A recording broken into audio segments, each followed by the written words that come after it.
روز شما بخیر بینندگان ارجمند. امروز پنجشنبه 6 فوریه است. شما بیننده برنامه خبری و تحلیلی اخباری آزادی هستید. آن را همکاران ما در تاجیکستان و پراگ تهیه کردند. حالا با موضوع اساسی این نشر شناس شوید. مقامات رسمی در تاجیکستان از نزدیک آمدن فرصت امضای سازشنامه مرزی با قرقیزستان خبر دادند، ولی نگفتند با چه شرط. در این سمت قدم‌های مهم گذاشته شدند و ما با نتیجه‌های نظرش نااعلام گردیدیم. جسد را آوردند، به کسی نشان ندادند و خودشان به خاک سپردند. خویشاوندان زندانی‌های کشته شده در محبس وحدت نمی‌دانند با نزدیکانشان چی گذشت. ترامپ و اظهاراتش درباره غزه بحث‌های نوی برپا کرد، چون خلاف با موضع گیری پیشینی کاخ سفید دانسته می‌شود. مقامات در تاجیکستان میگویند قرار است سازشنامه مرز دولتی با قرقیزستان به زودی امضا شود، ولی برای آشکار کردن جزئیات این موضوع آماده نیستند. یکی از سوال‌های اساسی خبرنگاران در نشست مطبوعاتی امروز به عارف خواجه‌زاده رئیس کمیته زمین جزئیات سازش با قرقیزستان همسایه بود. موضوع را شهلا عبدالله ادامه می‌دهد. تمام جزئیات حقوقی عارف خواجه‌زاده رئیس کمیته زمین تاجیکستان گفت مسئله خط مرز بین تاجیکستان و قرقیزستان روزهای نزدیک حل خواهد شد، ولی جزئیاتی بیشتر نداد که چگونه. او 6 فوریه در یک نشست خبری در جواب به سوال خبرنگاران پاسخی از قبل آماده کرده‌اش را خواند. می‌خواستم که تو معلومات تیار کرده هستم با سهم شما رسانه، همکاری‌های کمیسی‌های بین حکومتی و با اشتراک فعالانه کارشناسان مربوطه پیش می رود. در این سمت قدم‌های مهم گذاشته شدند و ما با نتیجه های نظرش نااعلام گردیدیم. حالا جانب‌ها برای ترتیب دهی رسمی حقوقی حجت‌ها فعالانه کار کرده ایستادند.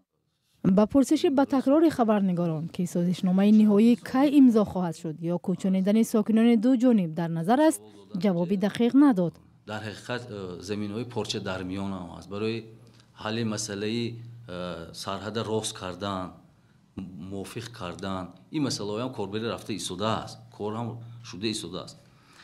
با قبل و بعد انجام کارها در سطح تکنیکی و موافقه تمام جزئیات حقوقی، حجت‌ها برای امضا آماده شده تصمیم رسانه‌ای خواهد شد. حداقل این بار دوم است که رئیس کمیته زمین با پاسخی از قبل آماده کرده به نزد خبرنگاران آمده درباره مرز دو کشور جزئیات بیشتر نمی‌دهد. اما طرف قرقیزستان موضوع را بیشتر شرح داده رسانه‌ای می‌کنند. به نظر کارشناس نعمت الله میرسایدوف جانب تاجیکستان طلبات درباره خودداری از پخش معلومات عاید به مسئله مرز را رعایت می‌کند، ولی ناروشنی‌ها باعث نگرانی ساکنان شده است. البته در مسئله مرز بعضی معماها وجود داشتند که مردم حل آنها را انتظارند و حاضر نمی‌دانند که همون مسئله ها حل خود را یافتند یا نه. من در نظر دارم پیش از همه راه وارخ را، یعنی درباره آن که راه وارخ ساخته می شود گفته شده بود چندی مرتبه، ولی دقیق گفته نشده است که این راه از کجا می گذرد، راه حدود کی می شود. مردم از همین چیز نگرانی میکشند. اخیراً صادر جابارов رئیس جمهور قرقیزستان در مصاحبه با خبرگزاری دولتی کبر اطلاع داد که مقامات دو کشور هنگام نشانه‌گذاری سرحد احتمال بعضی از شهروندان خود را کوچانند. به گفته او اگر کوچانیدن ساکنان منطقه‌های مرزی انجام نشود، محافظت سرحد مشکل خواهد شد. خودداری مقامات تاجیکستان از شرح موضوع در حالی است که روز 4 دکمبر سال گذشته در شهر بادکند راهبران کمیته دولتی امنیت ملی دو کشور گفتند که تاجیکستان و قرقیزستان مرزنگاری یا کشیدن خط سرحدی دو کشور را به پایان رساندند. سیموم نیتیموف رئیس کمیته دولتی امنیت ملی تاجیکستان و همتای او از قرقیزستان قمچیبک توشیف در پیام کوتاه گفتند که مشکل مرزی بین دو کشور به پرگی حل شد و اکنون آن در یک سازشنامه بین دولتی برای امضا به پرزیدنت‌های دو کشور پیشنهاد خواهد گشت. در گذشته این خط سرحد سبب جنجال و خونریزی شده است. همه دوره‌های گفت و شنید توپوگراف‌ها و هیئت‌های دولتی پس درهای بسته جریان گرفته، هیچ گونه تفصیلاتی درباره منطقه‌های بحثناک رسانه‌ای نشده است. تاجیکستان و قرقیزستان تقریباً 1000 کیلومتر مرز دارند. نامعینی در سرحد در سال‌های 2021 و 2022 سبب مناقشه خونین شد و از هر دو طرف ده‌ها کشته و زخمی بر جای گذاشت. با گذشت 3 روز از حادثه در محبس وحدت همان سوالهای زیاد درباره آنچه که گذشت و شمار واقعی محبوسان کشته شده وجود دارد. مقامات دیگر این موضوع را به مطبوعات شرح ندادند و نزدیکان برخی محبوسان هم گفتند جسدها را به آنکه به آنها نشان دهند خود مقامات زود به خاک سپردند. همکارم علیشیر ظریفی از وضع خانواده در دوشنبه گزارش می‌دهد. نزدیکان بعضی از کشته شدگان در ناآرامی روز 3 فوریه در زندان شهر وحدت درباره مرگ آنها معلوماتی بیشتر ندارند. هرچند میخواهند جزئیات بیشتری حادثه را دانند. جمالالدین حسنوف یکی از زندانیان کشته شده در حادثه روز 3 فوریه در زندان شهر وحدت در همین محله در محله سبای شهر دوشنبه بزرگ شده است. خانواده‌اش که امروز ماتم دارند نخواستند در روبروی دوربین رادیو آزادی صحبت کنند، ولی برخی از پیوندانش گفتند که شب که جسد او را آورده بودند زود دفن کردند. همصحبتان ما در این محله گفتند جسد را مستقیم به آرامگاه بردند و به مادرش اجازه ندادند او را ببیند. جمالالدین حسنوف سال 2017 از افغانستان به تاجیکستان آورده شده به اطلاع بعضی همصحبتان ما با جرم پیوستن به گروه‌های افراطی محکوم به زندان شده بود. او 39 سال داشت و در گذشته به تجارت مشغول بوده است. بر اساس معلومات سرایوسط اجرای جزای جنایی چندی از زندانیان بعد از ظهور 3 فوریه در مؤسسه اصلاحی 3 کسر 2 معروف به محبس 6 در شهر وحدت با مقصد قتل و فرار به نگهبانان زندان حمله کردند. در نتیجه به معلومات رسمی 3 و غیر رسمی تا 7 محبوس کشته چند کارمند زندان زخمی گشتند. سهراب حسنوف ساکن ناحیه شمس‌الدین شاهین از کشته شده‌های دیگر این حادثه است که سال 2019 با عیبنامه جلب شهروندان به جنگ در قلمرو کشورهای دیگر به زندان محکوم شده بود. مثلا جسد یامو دادر مون گرفته بردگیان با همو نویامو با همو شروبات حتی پدرما وقتی که فیرودش کردن ساعت 12 دا حتی قور شکندگی بدهن مردم خلقی که مثال گپ در موجه داریم همسایو یگان آدم پیش اومدنی باندگی نیست. درباره شرکت کنندگان دیگری آشوب معلومات دقیق نشر نشده است و سرایوسط اجرای جزای جنایی نیز از دادن هر گونه معلومات خودداری میکند. سال 2019 نیز در زندان شهر وحدت آشوب سر زد که در آن حادثه 3 ناظر زندان و 29 محبوس کشته شدند. تا ماه январи سال 2024 در زندان‌های تاجیکستان بیش از 13500 نفر و در بازداشتگاه‌ها زیاده از 1300 کس ثبت شده است. مقامات تاجیکستان در صحبت‌های رسمیشان از بهتر شدن شرایط زندان‌ها صحبت می‌کنند. دپارتمنت دولتی و وزارت کارهای خارجه آمریکا در ماه اپریل سال 2024 از حد زیاد بودن زندانی‌ها را در محبس‌های تاجیکستان مشکل جدی نامید. و از تحولات جهان اظهارات ناگهانی پرزیدنت ایالات متحده آمریکا دونالد ترامپ درباره غزه یکی از موضوعهای مورد بررسی‌های اخیر شده است. ترامپ 2 روز پیش گفت پیشنهاد دارد نوار غزه را ایالات متحده آمریکا تحت نظارت گرفته آن را برقرار کند، ولی حالا زیر دستانش میگویند چنین نقشه ها وجود ندارد. همکارم شهلا گلخوجه گزارش میدهد. پیشنهاد دونالد ترامپ رئیس جمهوری آمریکا برای تحت نظارت گرفتن نوار غزه و اخراج فلسطینی‌ها که از سوی یاوران ارشد او پشتیبانی شد، روز چهارشنبه انتقاد گسترده را در گوشه‌های جهان به بار آورد. پرزیدنت ترامپ یک متفکر خارج از چارچوب و پیشوای آینده‌نگر است.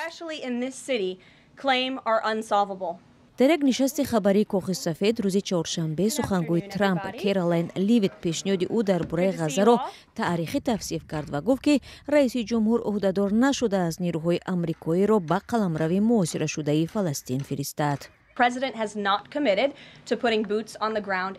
عهدهدار نشده است در نوار غزه اقدام کند و همچنین اعلام کرد که ایالات متحده با سازی غزه را مبلغ گذاری نمی کند. حکومت قصد دارد با شریکان ما در منطقه برای بازسازی اینجا همکاری کند.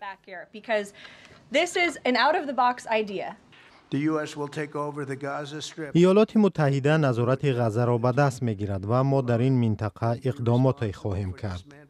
همگی 2 هفته بعد از آغاز دوره ریاست جمهوریش، ترامپ با اظهارات مبهم سیاست چندین دسته‌ساله آمریکا را شکست و گفت که قصد دارد غزه را به بهشت خاورمیانه تبدیل کند. این اظهارات در حال بیان شد که پس از تقریباً 16 ماه بمباران اسرائیل این منطقه ساحلی تخریب گشته، طبق آمار فلسطینی‌ها بیش از 47000 نفر کشته شدند.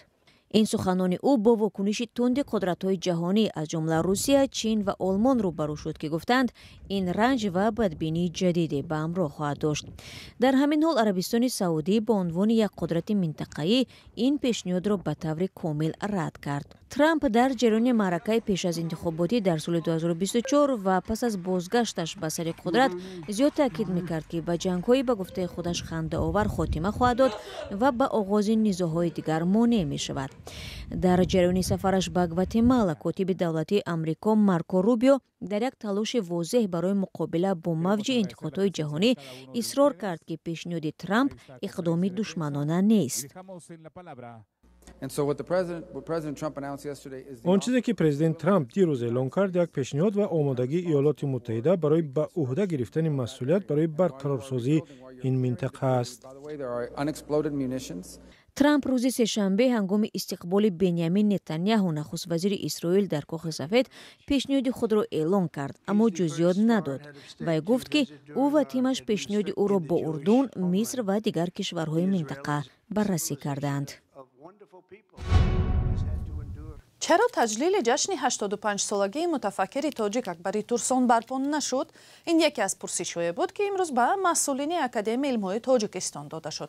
مسئولان بیکار شدن جشن را به وضع سلامتی دانشمند سرشناس ربط دادند، ولی بر اساس برخی اطلاعات دریافتی صحبت‌های او با رادیوی آزادی می‌توانست سبب بیکار شدن جشن باشد. ادامه موضوع در گزارش ارشاد سلیمانی و برات یوسفی.